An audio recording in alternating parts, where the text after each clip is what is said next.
अब कीर्ति मृत्यु से भी बुरी है। नरक के 3 द्वार होते हैं, वासना, क्रोध और लालच। परमात्मा को प्राप्ति के इच्छुक ब्रह्मचर्य का पालन करते हैं। एक ज्ञानवान व्यक्ति कभी भी कामुक सुख में आनंद नहीं लेता। कोई भी इंसान जन्म से नहीं बल्कि अपने कर्मों से महान बनता है। प्रबुद्ध व्यक्ति के लिए गंदगी का ढेर, पत्थर और सोना सभी समान हैं।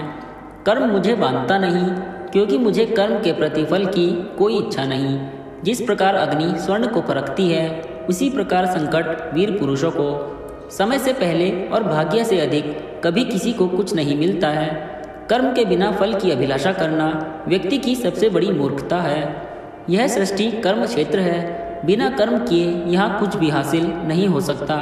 जो मन को नियंत्रित नहीं करते, उनके लिए वह शत्रु के समान कार्य करता है। जो दान बिना सत्कार के कुपात्र को दिया जाता है, वह तमस दान कहलाता है। अपने अनिवार्य कार्य करो, क्योंकि वास्तव में कार्य करना निष्क्रियता से बेहतर है। सदैव संदेह करने वाले व्यक्ति के लिए प्रसन्नता न इस लोक में है, न ही कहीं और। फल की अभिलाषा छोड़कर कर्म करने वाला पुरुष ही अपने जीवन को सफल बनाता है। जो हुआ अच्छा हुआ, जो हो रहा है वह अच्छा हो रहा है, और जो होगा वो भी बहुत ही अच्छा होगा। मेरा तेरा, छोटा बड़ा, अपना पराया मन से मिटा दो, फिर सब तुम्हारा है और तुम सबके हो। मन की गतिविधियों, होश, श्वास और भावनाओं के माध्यम से भगवान की शक्ति सदा तुम्हारे साथ है। धरती पर जिस प्रकार मौसम में बदलाव आता है, उसी प्रकार जीवन में भी दुख सुख आता जाता रहता है। लोग आपके अपमान के बारे में हमेशा बात करेंगे। सम्मानित व्यक्ति के लिए अपमान मृत्यु से भी बदतर है। आत्मज्ञान की तलवार से अपने हृदय से अज्ञान के संदेह को काटकर अलग कर दो। उठो, अनुशासित रहो। सफलता जिस ताले में बंद रहती है, वह 2 चाबियों से खुलती है।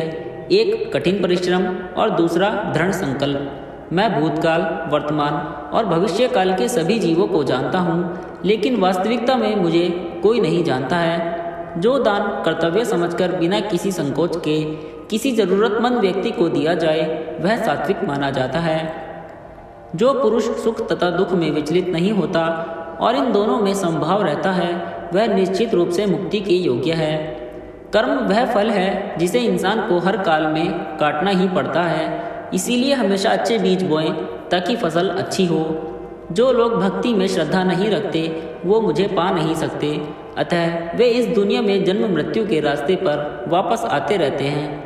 मैं धरती की मधुर सुगंध हूँ, मैं अग्नि की ऊष्मा हूँ। सभी जीवित प्राणियों का जीवन और सन्यासियों का आत्मसंयम भी मैं ही हूँ। वह जो सभी इच्छाएं त्याग देता है और मैं और मेरा की लालसा और भावना से मुक्त हो जाता है, उसे शांति प्राप्त होती है।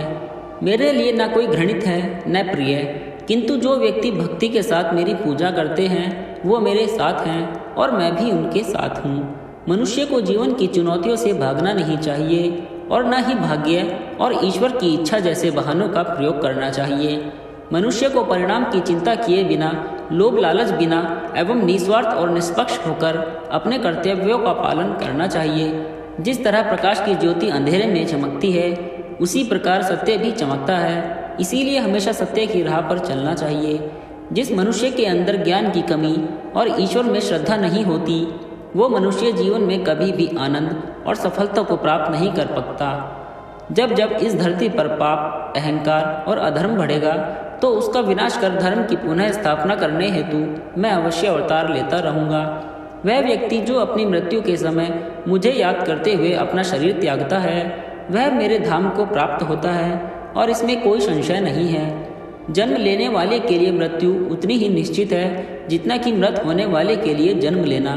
इसीलिए जो अपरिहार्य है उस पर शोक मत करो। वह जो वास्तविकता में मेरे उत्कृष्ट जन्म और गतिविधियों को समझता है, वह शरीर त्यागने के बाद पुनः जन्म नहीं लेता और मेरे धाम को प्राप्त होता है। जो होने वाला है वो होकर ही रहता है और जो नहीं होने वाला वह कभी नहीं होता।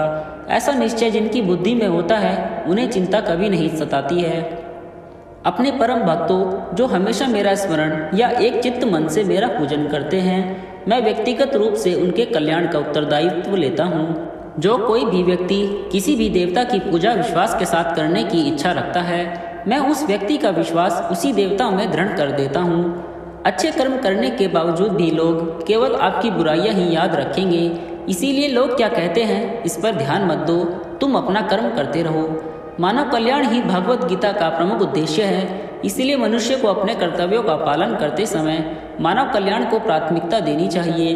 इतिहास कहता है कि कल सुख था, विज्ञान कहता है कि कल सुख होगा, लेकिन धर्म कहता है कि अगर मन सच्चा और दिल अच्छा हो तो हर रोज सुख होगा।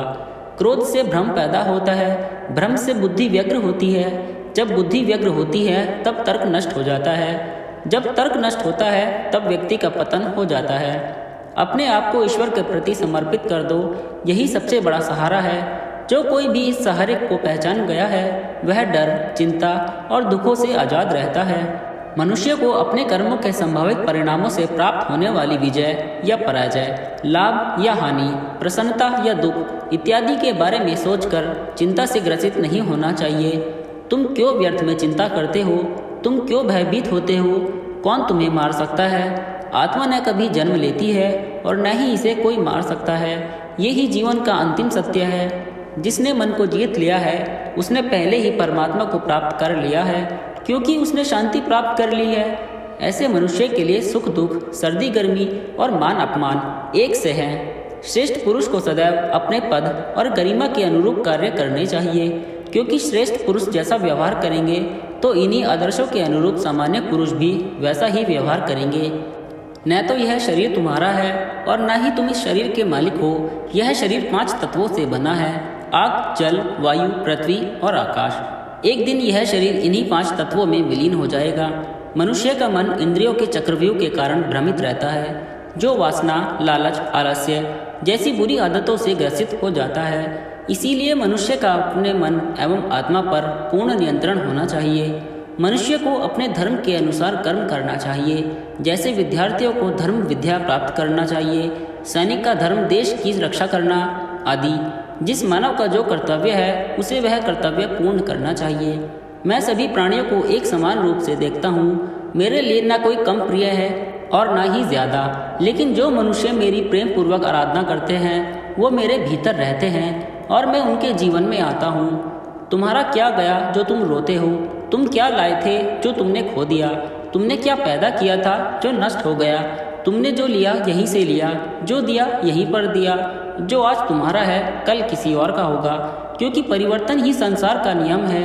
जो मनुष्य जिस प्रकार से ईश्वर का स्मरण करता है उसी के अनुसार ईश्वर उसे फल देते हैं। कंस ने श्री कृष्ण को सदैव मृत्यु के लिए स्मरण किया तो श्री कृष्ण ने कंस को मृत्यु प्रदान की। अतः परमात्मा को उसी रूप में स्मरण करना चाहिए जिस रूप में मानव उन्हें पाना चाहता है।